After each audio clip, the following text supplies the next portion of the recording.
election scheduled for January 7. And Bangladesh is all set for its 12th parliament election that is scheduled to take place on Sunday. These are the visuals that we are showing you of Bangladesh train which was set on fire. But talking about Bangladesh polls, it will be held on January 7th.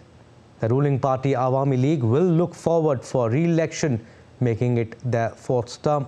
Meanwhile, the Bangladesh Nationalist Party, a major opposition party, called a countrywide strike from Saturday morning to Monday morning as part of their movement to boycott the national elections, alleging that free and fair election is not possible under the current government. Whereas the Dhaka Metropolitan Police has also banned movement of taxi cabs, pickups, microbuses, trucks, etc. from Saturday midnight to Sunday midnight. Armed forces will also be deployed across Bangladesh till January 10th to ensure peace and order before, during and after the election day. All right, let's go across to Dhaka now, where DD India's Navalsang Parmar is joining us live. Navalsang, a very good morning to you. But train on fire right ahead of the elections. Is it an act of sabotage aimed at scaring people ahead of the elections? Yes, very recent statement from the Dhaka Metropolitan Police has came, and they are suspect that it is sabotage case to scare the voters from going to voting or voting booth. Yeah. And Navalsang, also election slated for tomorrow, that is January 7th. Tell us about the security arrangements and also who is the front runner?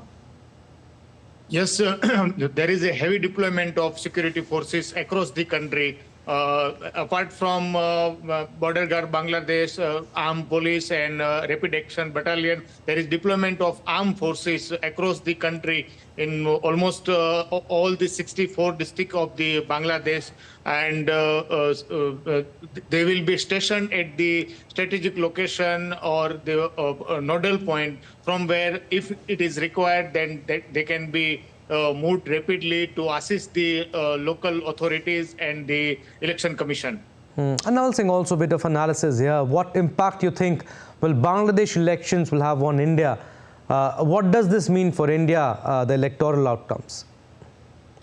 This is the domestic affairs of Bangladesh, and as we are a close neighbor, and we are having a very long border with Bangladesh of around 4,000 kilometers. So definitely there will be a effect of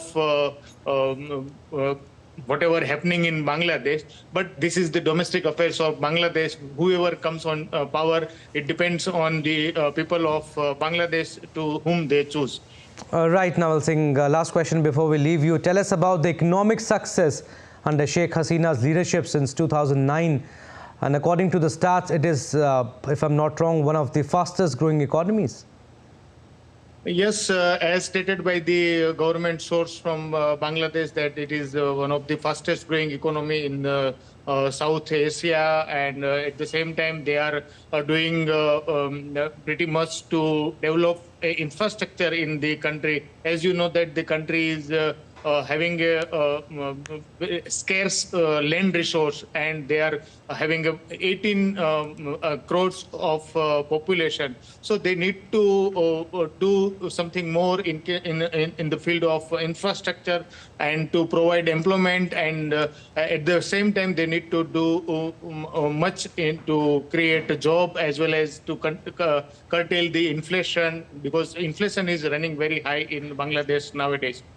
All right, elections slated to be held on January 7th, and Sheikh Hasina is the front runner. Thank you, Navalsang. We'll leave it at that, but we'll keep taking updates from you.